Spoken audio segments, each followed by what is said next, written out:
Hello बच्चों, स्वागत है अपने इस यूट्यूब चैनल पर। बच्चों, आज के इस वीडियो में हम जो है कक्षा 12 के विद्यार्थियों के लिए नागरिक शास्त्र का अध्याय एक चैप्टर 1 शीत युद्ध का दौर से संबंधित हम विस्तृत जो है जानकारी प्राप्त करेंगे। देखो बच्चों, ये कक्षा 12 के विद्यार्थियों के लिए रहेगा और एनसीईआरटी रहेगा। एनसीईआरटी यानी सभी बोर्ड के स्टूडेंट्स के लिए इम्पोर्टेंट रहेगा। सबसे पहले हम लोग बच्चों समझेंगे कि शीत युद्ध क्या है। देखो, लग रहा है यहाँ शीत मारे ठंडी, लग रहा है कि ठंडी का युद्ध होगा।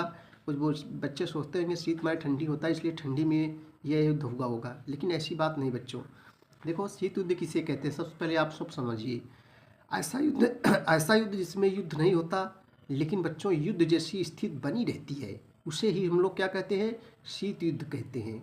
ना तो खून खराबा होता है, ना तो रक्त बहता है, यानी ये सब न होने के कारण भी युद्ध जैसी स्थिति हमेशा बनी रहती है, इसी को कहते हैं शीत युद्ध।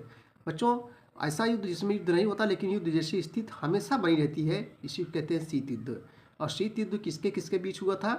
ये जो है अमेरिका और सोवियत संघ के बीच हुआ था। किसके किसके बीच बच्चों? अमेरिका और सोवियत संघ के बीच हुआ था। और शीत युद्ध का दौर कब शुरुआत होता है? द्वितीय विश्व युद्ध के बाद। द्वितीय विश्व युद्ध कब हुआ था? 1945 में समाप्त हुआ था। और द्वितीय विश्व युद्ध के बाद जो है शीत युद्ध का दौर शुरू होता है। तो चलिए बच्चों, हम लोग इसको जो है विस्तार से देखेंगे। ठीक है भैया। देखो बच्चों, सबसे पहले हम लोग शीत युद्ध क्या है। पहली हेडिंग है कि शीत युद्ध क्या है। देखो, दूसरे विश्व युद्ध के अंत समकालीन विश्व राजनीति का एक महत्वपूर्ण पड़ाव है। सन 1945 में मित्र राष्ट्रों और ध्रुवीय राष्ट्रों के बीच बच्चों दूसरा विश्व युद्ध कब से कब तक? 1939 से 1945 की समाप्ति हो गई। मित्र राष्ट्रों की बच्चों अगुवाई कौन कर रहा था? अमेरिका, सोवियत संघ, ब्रिटेन और फ्रांस कर रहे थे। जबकि बच्चों ध्रुवीय राष्ट्रों की अगुवाई, देखो ये मोस्ट इम्पोर्टेंस है, जबकि ध्रुवीय राष्ट्रों की अगुवाई जर्मनी, इटली और जापान के हाथ में थी। ठीक है बच्चों, इस युद्ध में विश्व के लगभग सभी ताकतवर देश शामिल थे। इस युद्ध में विश्व के जो लगभग सभी ताकतवर जो है देश शामिल थे। यह युद्ध यूरोप से बाहर के इलाके में भी फैला और इसका विस्तार दक्षिण पूर्व एशिया, चीन, बर्मा, अब इसको म्यांमार कहते हैं, म्यांमार तथा भारत के पूर्वोत्तर के कुछ हिस्सों तक था। देखो बच्चों, यहाँ आया है यूरोप आप लोग जानते हो कि यूरोप क्या है बच्चों? एक महाद्वीप है। ठीक है, तो आप लोग समझ गए होंगे। चीन, बर्मा, म्यांमार तथा भारत के पूर्वोत्तर के कुछ हिस्सों तक था।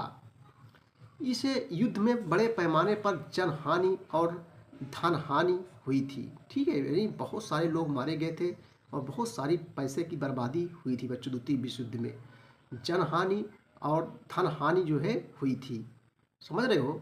उसके बाद बच्चों 1914 से 1918 के बीच हुए पहले विश्व युद्ध ने विश्व को जो है दहला दिया था। देखो, प्रथम विश्व युद्ध कब हुआ था? 1914 से लेकर 1918 के बीच हुए पहले विश्व युद्ध ने विश्व को जो है दहला दिया था। लेकिन जो है दूसरा विश्व युद्ध इससे भी जो है ज़्यादा भारी पड़ा था। ठीक है, अब आप लोग बच्चों समझते होंगे। देखो, दूसरे विश्व युद्ध की समाप्ति से ही शीत युद्ध की शुरुआत हुई, ये मोस्ट इम्पोर्टेंस है। दूसरे विश्व युद्ध जैसे ही समाप्त हुआ, उसे शीत युद्ध की जो है शुरुआत हुई। और अगस्त 1945 में अमेरिका ने जापान के दो शहर, एक था हिरोशिमा और दूसरा था नागासाकी, ये जो दो शहर थे, और इसी पे जो है परमाणु बम गिरा दिया था। कौन बच्चों? अमेरिका। बहुत सारे लोग जो है मारे गए थे। हिरोशिमा और नागासाकी पर जो है परमाणु बम गिराए और जापान को जो है घुटने टेकने पड़े। ठीक है भाई, जापान को घुटने टेकने पड़े। इसके बाद दूसरे विश्व युद्ध का अंत हुआ। इसके बाद जो है दूसरे विश्व युद्ध का क्या हो गया? अंत हुआ। और परमाणु बम गिराने के अमेरिकी फैसले के आलोचकों का जो है तर्क है कि अमेरिका इस बात को जानता था कि जापान आत्मसमर्पण करने वाला है, ऐसे में बम गिराना गैर जरूरी था। इन आलोचकों का मानना है कि अमेरिका इस कार्रवाई का लक्ष्य सोवियत संघ को एशिया तथा अन्य जगहों पर सैन्य माने सैनिक होता है, सैन्य और राजनीतिक लाभ उठाने से रोकना था। ठीक है भैया, वह सोवियत संघ के सामने यह भी जाहिर करना चाहता था कि अमेरिका ही सबसे बड़ी ताकत है। आप लोग समझ गए होंगे कि बम क्यों गिराया गया था, अपना वर्चस्व स्थापित करने के लिए। अमेरिका ही सबसे बड़ी जो है ताकत है। अमेरिका के समर्थकों का तर्क था कि युद्ध को जल्दी से जल्दी समाप्त करने तथा अमेरिका और साथी राष्ट्रों की आगे की जनहानि को रोकने के लिए परमाणु बम गिराना जरूरी था। विश्व युद्ध की समाप्ति के कारण कुछ भी हो, लेकिन इसका परिणाम बच्चों यही हुआ कि वैश्विक वैश्विक माने विश्व स्तर, वैश्विक राजनीति के मंच पर दो महाशक्तियों का उदय हो गया। जर्मनी और जापान हार चुके थे और यूरोप तथा शेष विश्व विध्वंस की मार जो है झेल रहे थे। अब अमेरिका और सोवियत संघ विश्व की सबसे बड़ी शक्ति थे। कौन कौन बच्चों? सोवियत संघ और अमेरिका। अब जो है अमेरिका और सोवियत संघ विश्व की सबसे बड़ी शक्ति के रूप में उभरे थे। इनके पास इतनी क्षमता थी कि विश्व के किसी भी घटना को प्रभावित कर सकें, यानी बहुत ताकतवर देश थे दोनों, किसी भी घटना को प्रभावित कर सके। अमेरिका और सोवियत संघ का महाशक्ति बनने की होड़ में एक दूसरे के मुकाबले खड़ा होना शीत युद्ध का कारण बना बच्चों। शीत युद्ध का जो है कारण बना। शीत युद्ध शुरू होने के पीछे यह समझ भी काम कर रही थी कि परमाणु बम से होने वाले विध्वंस की मार झेलना किसी भी राष्ट्र के बूते की बात नहीं है। यही एक सीधा साधा लेकिन असरदार तर्क था। जब दोनों महाशक्तियां के पास इतनी क्षमता के परमाणु हथियार हों कि वे एक दूसरे को जो है आसानी क्षति पहुंचा सके, तो ऐसे में दोनों के बीच बच्चों रक्त रंजित युद्ध होने की संभावना कम रह जाती है। उकसावे के बावजूद कोई भी पक्ष युद्ध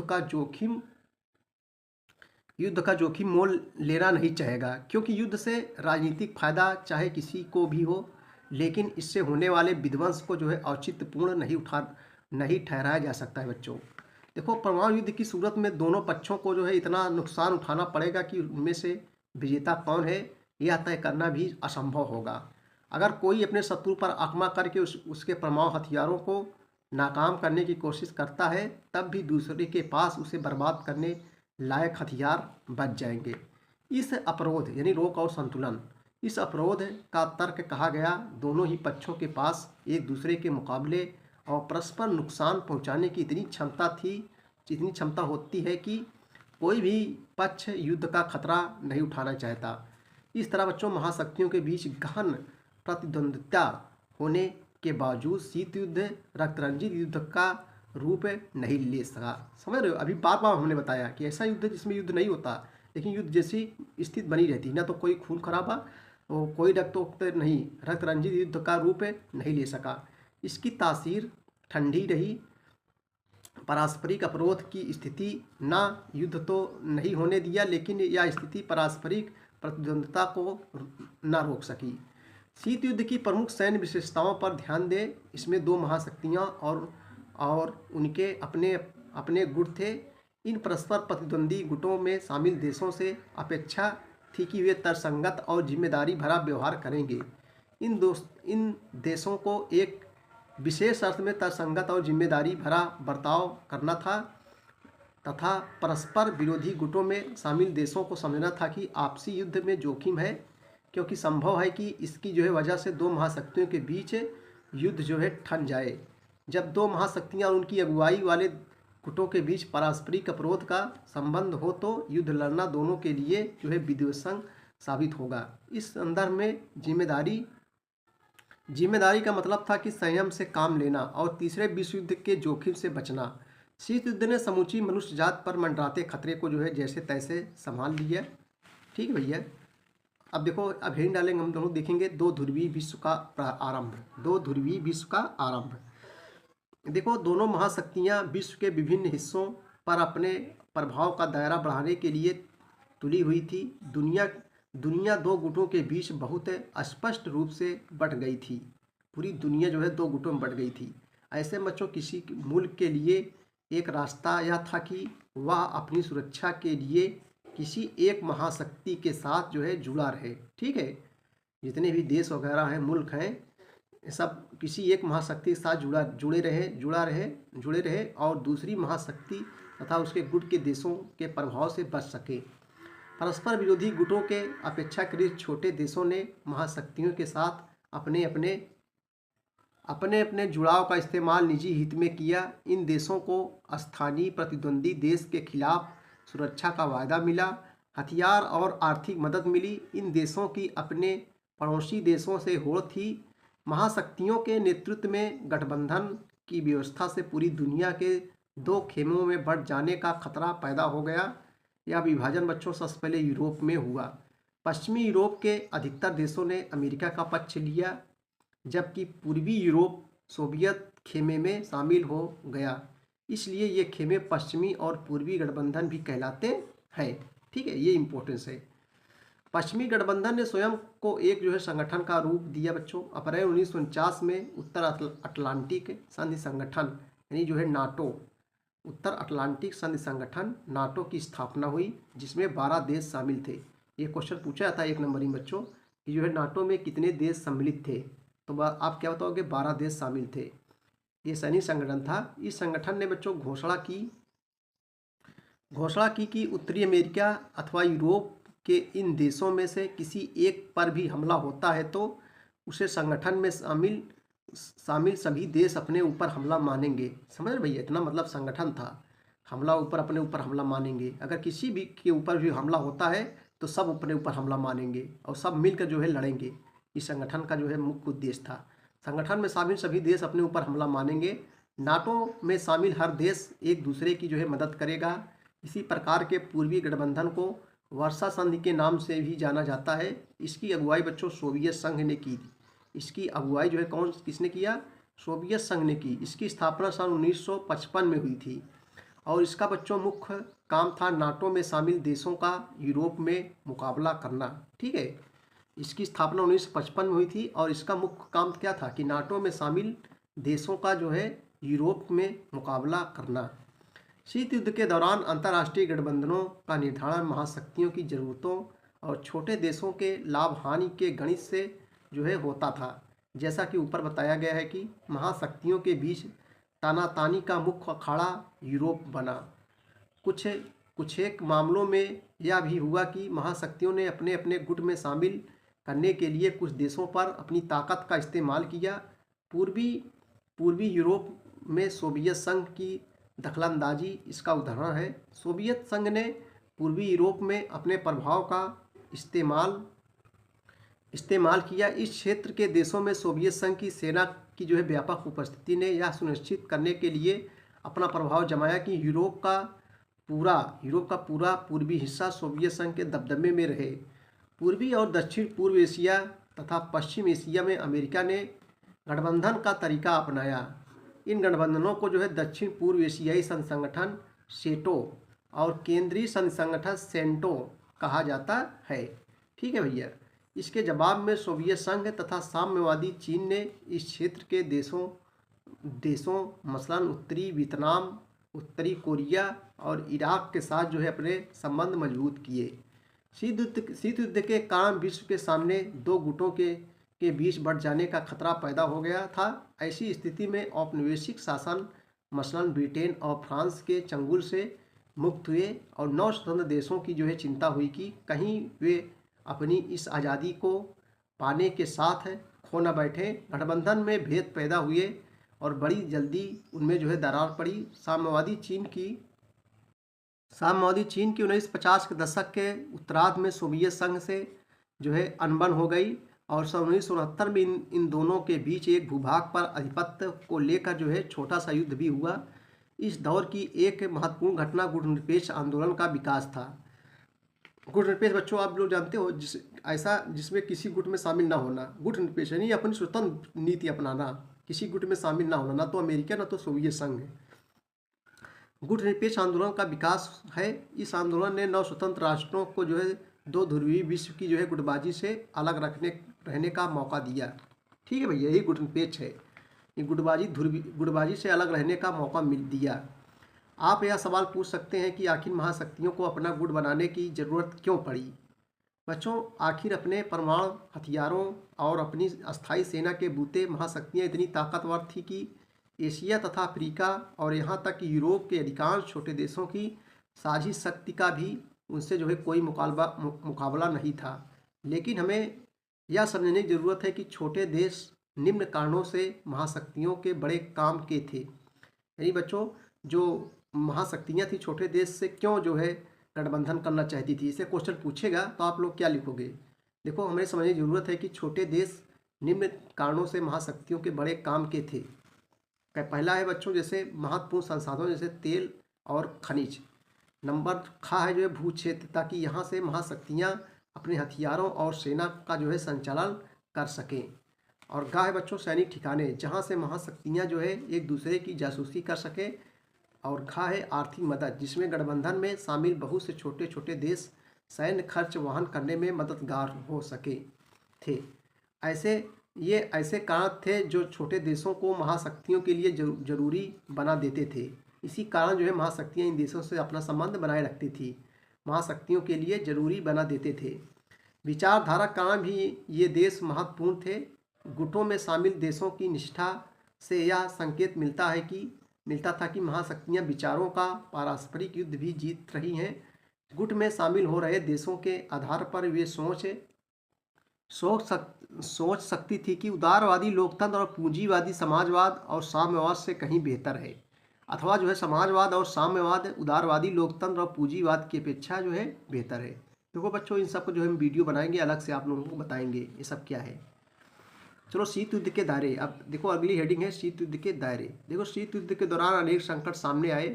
क्यूबा के जिस मिसाइल संकट से हमने इस अध्याय की शुरुआत की वह इनमें से एक था। शीत युद्ध के दौरान खूनी लड़ाइयाँ भी हुई, लेकिन यहाँ ध्यान देने की बात यह भी है कि इन संकटों और लड़ाइयों की जो है परिणति तीसरे विश्व युद्ध के रूप में नहीं हुई। दोनों महाशक्तियाँ कोरिया 1950 53, बर्लिन 1958, मार्शल कांगो 1960 के दशक की शुरुआत और कई अन्य जगहों पर सीधे मुठभेड़ की स्थिति में आ चुकी थी। संकट गहराता गया क्योंकि दोनों में से कोई भी पक्ष पीछे हटने के लिए तैयार नहीं था। जब हम शीत युद्ध के दायरों की बात करते हैं तो हमारा आशय ऐसे क्षेत्रों से होता है जहां विरोधी खेमों में बटे देशों के बीच संकट के अवसर आए, युद्ध हुए या उनके होने की संभावना बनी, लेकिन बातें एक हद से ज़्यादा नहीं बढ़ी। कोरिया, वियतनाम और अफगानिस्तान जैसे कुछ क्षेत्रों में व्यापक जनहानि हुई, लेकिन विश्व परमाणु युद्ध से बचा रहा और वैमनस्य विश्वव्यापी नहीं हो पाया। कई बार जो है ऐसे अवसर आए जब दोनों महाशक्तियों के बीच राजनीतिक संवाद जारी नहीं रह पाया और इससे दोनों के बीच जो है गलतफहमियां बढ़ी। ऐसे कई मौके आए जब शीत युद्ध के संघर्षों और कुछ गहन संकटों के टालने में दोनों गुटों से बाहर के देशों ने कारगर भूमिका निभाई। इस संदर्भ में गुटनिरपेक्ष देशों की जो है भूमिका को जो है नहीं भुलाया जा सकता। गुटनिरपेक्ष आंदोलन के प्रमुख नेताओं में एक जवाहरलाल नेहरू थे। आप लोग जवाहरलाल नेहरू जानते हो बच्चों, हमारे देश के जो पहले प्रधानमंत्री थे जवाहरलाल नेहरू थे। नेहरू ने उत्तरी और दक्षिणी कोरिया के बीच मध्यस्थता में महत्वपूर्ण भूमिका निभाई। कांगो संकट में संयुक्त राष्ट्र संघ के महासचिव ने प्रमुख मध्यस्थ की जो है भूमिका निभाई। अंततः यह बात उभर कर सामने आती है कि महाशक्तियों ने समझ लिया था कि युद्ध को हर हालत में टालना जो है जरूरी है। इसी समझ के कारण दोनों महाशक्तियों ने संयम बरता और अंतर्राष्ट्रीय मामलों में जिम्मेवारी भरा बर्ताव किया। शीत युद्ध एक क्षेत्र से दूसरे क्षेत्र की तरफ सरकता गया और इसमें जो है संयम का जो है तर्क ही कम काम कर रहा था। हालांकि शीत युद्ध के दौरान दोनों ही गठबंधनों के बीच प्रतिद्वंद्विता समाप्त नहीं हुई थी। इसी कारण एक दूसरे के प्रति शंका की हालत में दोनों गुटों ने भरपूर हथियार जमा किए और लगातार युद्ध के लिए तैयारी करते रहे। हथियारों के बड़े जाखीरा माने होता है बच्चों एक प्रकार से कोष होता है, ढेर होता है। बड़े जाखीरों को युद्ध से बचे रहने के लिए जरूरी माना गया। दोनों देश लगातार इस बात को जो है समझ रहे थे कि संयम के बावजूद युद्ध हो सकता है। दोनों पक्षों में से कोई भी दूसरे के हथियारों की जो है संख्या को लेकर गलत अनुमान लगा सकता था। दोनों गुट एक दूसरे की मंशा को समझने में भूल कर सकते थे। इसके अतिरिक्त बच्चों सवाल यह भी था कि कोई परमाणु दुर्घटना हो गई तो क्या होगा। अगर गलती से कोई परमाणु हथियार चल जाए या कोई सैनिक सरातन युद्ध शुरू करने के इरादे से कोई हथियार चला दे तो क्या होगा। अगर परमाणु हथियार के कारण कोई दुर्घटना हो जाए तो क्या होगा। ऐसी दुर्घटना का शिकार हुए देशों के नेताओं को कैसे पता चलेगा कि यह जो है शत्रु का षड्यंत्र नहीं अथवा दूसरी तरफ से कोई मिसाइल नहीं दागी गई है, बल्कि यह महज एक दुर्घटना है। इस कारण समय रहते अमेरिका और सोवियत संघ ने कुछ एक पारमाणविक और अन्य हथियारों की सीमित या समाप्त करने के लिए आपस में सहयोग करने का फैसला किया। दोनों महाशक्तियों ने फैसला किया कि नियंत्रण तथा हथियारों की होड़ पर जो है लगाम कसी जा सकती है और उसमें जो है स्थायी संतुलन लाया जा सकता है। ऐसे प्रयास की शुरुआत जो है 1960 के दशक के उत्तरार्ध में हुई और एक दशक के भीतर दोनों पक्षों ने तीन अहम समझौते पर दस्तखत किए। ये संधियाँ थी परमाणु परीक्षण प्रतिद्वंद संधि, परमाणु अपसार संधि और परमाणु पक्षपात प्रशमन संधि। ये इंपॉर्टेंस है, आप लोग इसको बच्चों जरूर ध्यान दीजिए। एंटी बैलिस्टिक मिसाइल ट्रीटी, इसके बाद महाशक्तियों ने अस्त्र प्रशमन के लिए वार्ताओं के जो है कई दौर किए और हथियारों पर अंकुश रखने के लिए अनेक संधियाँ की। अब अगली हेडिंग है बच्चों, दो ध्रुवीयता को चुनौती गुटनिरपेक्षता। दो ध्रुवीयता को चुनौतियाँ और गुटनिरपेक्षता। हम देख चुके हैं कि किस तरह शीत युद्ध की वजह से विश्व दो प्रतिद्वंदी गुटों में बंट रहा था। इसी संदर्भ में गुटनिरपेक्षता ने एशिया, अफ्रीका और लातिनी, ये सब बच्चों महाद्वीप हैं, एशिया, अफ्रीका और लातिनी अमेरिका के 9 स्वतंत्र देशों को जो है एक तीसरा विकल्प दिया। यह विकल्प था दोनों महाशक्तियों के गुटों से अलग रहने का। गुटनिरपेक्ष आंदोलन की जड़ में यूगोस्लाविया के जोसेफ ब्रांज टिटो, भारत के पंडित जवाहरलाल नेहरू और मिस्र के जो है गमाल अब्दुल नासिर की जो है दोस्ती थी। इन तीनों ने सन 1956 में, कब बच्चों, 1956 में एक सफल बैठक की। इंडोनेशिया के सुकर्णो और घाना के वामो इनक्रोमो ने इनका जो है जोरदार समर्थन किया। ये 5 नेता गुटनिरपेक्ष आंदोलन के जो है, ये 5 नेता संस्थापक कहलाए बच्चों। पहला गुटनिरपेक्ष सम्मेलन सन 1961 में बेलग्रेड में हुआ था। ये most important, very important question आपसे पूछेगा कि पहला गुटनिरपेक्ष सम्मेलन कहाँ हुआ था, तो 1961 में बेलग्रेड में हुआ था। यह सम्मेलन कम से कम 3 बातों को जो है परिणित था। पहला है इन 5 देशों के बीच सहयोग, है शीत युद्ध का प्रसार और इसके बढ़ते हुए दायरे, और नंबर का अंतर्राष्ट्रीय फलक पर बहुत से नव स्वतंत्र अफ्रीकी देशों का नाटकीय उदय। 1960 तक संयुक्त राष्ट्र संघ में 16 नए अफ्रीकी देश बतौर सदस्य शामिल हो चुके थे। पहले गुटनिरपेक्ष सम्मेलन में 25 सदस्य शामिल थे, 25 सदस्य देश जो है शामिल थे। ये इंपॉर्टेंस है, पहले गुटनिरपेक्ष सम्मेलन में 25 सदस्य देश शामिल थे। समय गुजरने के साथ जो है गुटनिरपेक्ष आंदोलन की सदस्य संख्या बढ़ती गई। 2019 में अजरबैजान में हुए 18वें सम्मेलन में जो है 120 सदस्य देश और 17 पर्यवेक्षक देश शामिल हुए। जैसे जैसे गुटनिरपेक्ष आंदोलन एक लोकप्रिय अंतर्राष्ट्रीय आंदोलन के रूप में जो है बढ़ता गया, वैसे वैसे इसमें विभिन्न राजनीतिक प्रणाली और अलग अलग हितों के देश जो है शामिल होते गए। इससे गुटनिरपेक्ष आंदोलन के मूल स्वरूप में बदलाव आया। इसी कारण बच्चों गुटनिरपेक्ष आंदोलन की सटीक परिभाषा कर पाना कुछ मुश्किल है। वास्तव में यह आंदोलन है क्या, दरअसल यह आंदोलन क्या नहीं है, यह बताकर इसकी परिभाषा करना जो है ज़्यादा सरल है। यह महाशक्तियों के गुटों में शामिल न होने का आंदोलन है। ठीक है, यह सब महाशक्तियों के गुटों में शामिल न होने का एक आंदोलन है। महाशक्तियों के गुटों से अलग रहने की इस नीति का मतलब यह नहीं है कि इस आंदोलन से जुड़े देश अपने को अंतर्राष्ट्रीय मामलों से अलग थलग रखते हैं या जो है तटस्थता का पालन करते हैं। गुटनिरपेक्षता मतलब पृथकवाद नहीं, पृथक माने अलग। पृथकवाद का अर्थ होता है अपने को अंतर्राष्ट्रीय मामलों से काट कर रखना। 1787 में अमेरिका में स्वतंत्रता की लड़ाई हुई थी। 1787 में अमेरिका में स्वतंत्रता की लड़ाई हुई थी। इसके बाद से पहले विश्व युद्ध की शुरुआत तक अमेरिका ने अपने को जो है अंतर्राष्ट्रीय मामलों से अलग रखा।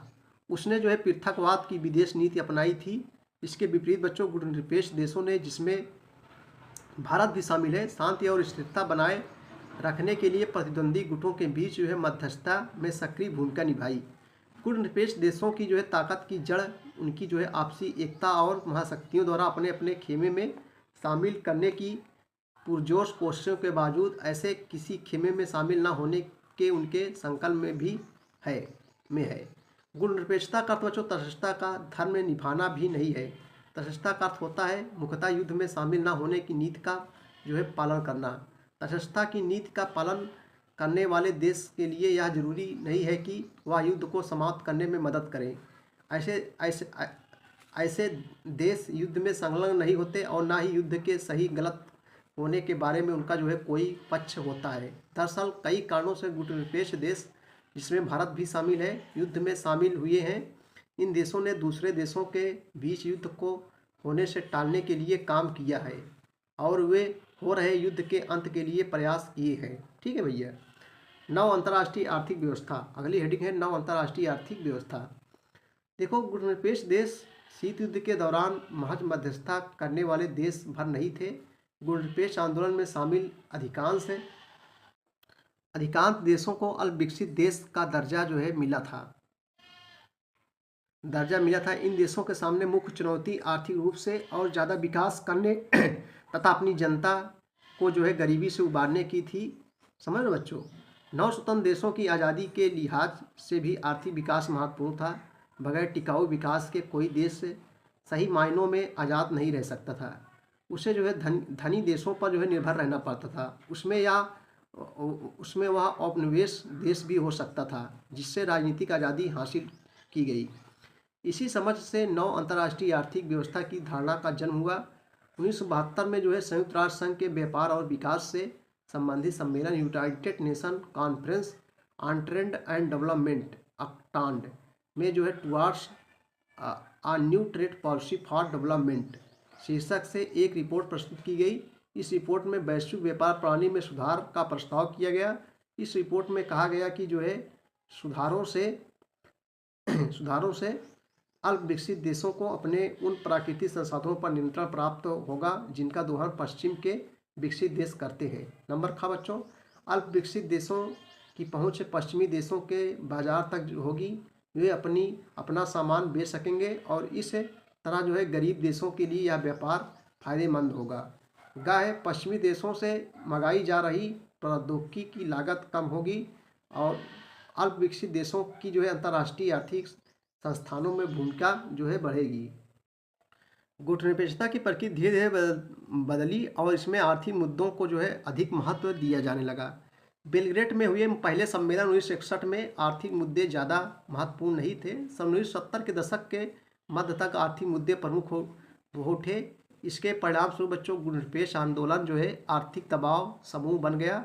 सन 1980 के दशक के उत्तरार्ध तक नव अंतर्राष्ट्रीय आर्थिक व्यवस्था को चलाए रखने के प्रयास मंद पड़ गए। इसका मुख्य कारण था कि विकसित देशों द्वारा किया जा रहा तेज विरोध। विकसित देश एक सुर में विरोध कर रहे थे, जबकि गुटनिरपेक्ष देशों को इस विरोध के बीच अपनी एकता बनाए रखने के लिए जी तोड़ मेहनत करनी पड़ रही थी। भारत और शीत युद्ध, अगला हेडिंग है भारत और शीत युद्ध। बच्चों देखो, गुटनिरपेक्ष आंदोलन के नेता के रूप में शीत युद्ध के दौर में भारत ने दो स्तरों पर अपनी भूमिका निभाई। एक स्तर पर भारत ने सजग और सचेत रूप से अपने को दोनों महाशक्तियों की खेमेबंदी से अलग रखा। दोनों महाशक्तियों बोलो तो बच्चों अमेरिका और सोवियत संघ। इससे भारत अपने को अलग रखा, ठीक है, किसी गुट में शामिल नहीं हुआ। इसी तो कहते हैं गुटनिरपेक्ष। अपने को दोनों महाशक्तियों की खेमेबंदी से अलग रखा। दूसरे, भारत ने उपनिवेशों के चंगुल से मुक्त हुए नौ स्वतंत्र देशों के महाशक्तियों के खेमे में जाने का पुरजोर विरोध किया। भारत की नीति न तो नकारात्मक थी और न ही निष्क्रियता थी। नेहरू ने विश्व को याद दिलाया कि गुटनिरपेक्ष कोई पलायन की नीति नहीं है। इसके विपरीत भारत शीत युद्ध कालीन प्रतिद्वंद्विता की जकड़ ढीली करने के लिए अंतर्राष्ट्रीय मामलों में सक्रिय रूप से हस्तक्षेप करने के पक्ष में था। भारत ने बच्चों दोनों गुटों के बीच मौजूद मतभेदों को कम करने की कोशिश की, ठीक है भैया। और इस तरह बच्चों उसने मतभेदों को पूर्ण व्यापी युद्ध का रूप लेने से रोका। भारत के राजनयिकों और नेताओं का उपयोग अक्सर शीत युद्ध के दौर के प्रतिद्वंदियों के बीच संवाद कायम करने तथा मध्यस्थता करने के लिए हुआ। मिसाल के तौर पर 1950 के दशक के शुरुआती सालों में कोरियाई युद्ध के दौरान यहाँ याद रखना भी जरूरी है कि बच्चों भारत ने गुटनिरपेक्ष आंदोलन में शामिल अन्य सदस्यों को भी ऐसे कामों में संलग्न रखा। शीत युद्ध के दौरान भारत ने लगातार उन क्षेत्रीय और अंतर्राष्ट्रीय संगठनों को सक्रिय बनाए रखने की कोशिश की जो अमेरिका अथवा सोवियत संघ के खेमे से नहीं जुड़े थे। नेहरू ने स्वतंत्र और परस्पर सहयोगी राष्ट्रों के एक सच्चे राष्ट्रकुल के ऊपर गहरा विश्वास जताया, जो शीत युद्ध को खत्म करने में न सही और उसकी जकड़ ढीली करने में भी सकारात्मक भूमिका निभाए। कुछ लोगों ने माना कि गुटनिरपेक्षता अंतर्राष्ट्रीयता का एक उदार आदर्श है, लेकिन यह आदर्श भारत के वास्तविक हितों से मेल नहीं खाता है। यह बात ठीक नहीं है। गुटनिरपेक्षता की नीति ने कम से कम दो तरह से भारत का प्रत्यक्ष रूप से हित साधन किया। पहली बात तो यह है कि गुटनिरपेक्षता के कारण भारत ऐसे अंतर्राष्ट्रीय फैसले और पक्ष ले सका जिससे उसका जो है हित सहता होता हो, ना कि महाशक्तियों और उनके खेमे के देशों का। दूसरे, भारत हमेशा इस स्थिति में रहा कि एक महाशक्ति उसके खिलाफ जाए तो वह दूसरी महाशक्ति के करीब आने की जो है कोशिश करे। अगर भारत को महसूस हो कि महाशक्तियों में से कोई उसकी अनदेखी कर रहा है या अनुचित दबाव डाल रहा है, तो वह जो है दूसरी महाशक्ति की तरफ जो है अपना रुख कर सकता था। दोनों गुटों में से कोई भी भारत को लेकर ना तो बेफिक्र हो सकता था और ना ही जो है धौंस जमा सकता था। भारत की गुटनिरपेक्षता की नीति की कई कारणों से आलोचना की गई। हम यहाँ ऐसी दो आलोचनाओं की चर्चा करेंगे। आलोचना माने होता है बच्चों बुराई। आलोचकों का एक तर्क यह है कि भारत की गुटनिरपेक्षता सिद्धांत विहीन है। कहा जाता है कि भारत अपने राष्ट्रीय हितों को साधने के नाम पर जो है अक्सर महत्वपूर्ण अंतर्राष्ट्रीय मामलों पर कोई सुनिश्चित पक्ष लेने से बचता रहा। आलोचकों का दूसरा तर्क है कि भारत के व्यवहार में स्थिरता नहीं रही और कई बार जो है भारत की स्थिति विरोधाभासी रही। महाशक्तियों के खेमों में शामिल होने पर जो है दूसरे देशों की आलोचना करने वाले भारत ने स्वयं सन 1971 के अगस्त में सोवियत संघ के साथ आपसी मित्रता की संधि पर हस्ताक्षर किए। विदेशी पर्यवेक्षकों ने इसे भारत को सोवियत खेमे में जो है शामिल होना माना। भारत की सरकार का दृष्टिकोण यह था कि बांग्लादेश संकट के समय उसे राजनीतिक और सैनिक सहायता की जरूरत थी और यह संधि उसे संयुक्त राज्य अमेरिका सहित अन्य देशों से अच्छे संबंध बनाने से नहीं रोकती। गुटनिरपेक्षता की नीति शीत युद्ध के संदर्भ में पनपी थी। दूसरे अध्याय में हम पढ़ेंगे कि बच्चों 1990 के दशक के शुरुआती वर्षों में शीत युद्ध का अंत और सोवियत संघ का जो है विघटन हुआ। इसके साथ ही एक अंतर्राष्ट्रीय आंदोलन और भारत की जो है विदेश नीति की जो है मूल भावना के रूप में गुटनिरपेक्षता की जो है प्रासंगिकता तथा प्रभावकारिता में थोड़ी कमी आई। बहरहाल गुटनिरपेक्षता में कुछ आधारभूत मूल्य और विचार शामिल हैं। गुटनिरपेक्षता इस बात की पहचान पर टिकी है कि उपनिवेश की स्थिति से आज़ाद हुए देशों के बीच ऐतिहासिक जुड़ाव है और यदि ये देश साथ आ जाएं तो एक सशक्त ताकत बन सकते हैं। गुटनिरपेक्षता का आशय है कि बच्चों गरीब और विश्व के बहुत छोटे देशों को भी किसी महाशक्ति का पिछलग्गू बनने की जरूरत नहीं है। ठीक है भैया, ये देश अपनी स्वतंत्र विदेश नीति अपना सकते हैं। यही गुटनिरपेक्षता का अर्थ है बच्चों। ये देश अपनी स्वतंत्र विदेश नीति अपना सकते हैं। यह आंदोलन मौजूदा असमानताओं से निपटने के लिए एक वैकल्पिक विश्व व्यवस्था बनाने और अंतर्राष्ट्रीय व्यवस्था को लोकतंत्र धर्मी बनाने के संकल्प पर भी टिका है। अपने आप में विचार बुनियादी महत्व के हैं और शीत युद्ध की समाप्ति के बाद भी जो है प्रासंगिक हैं। तो बच्चों आप लोग शीत युद्ध समझ गए होंगे।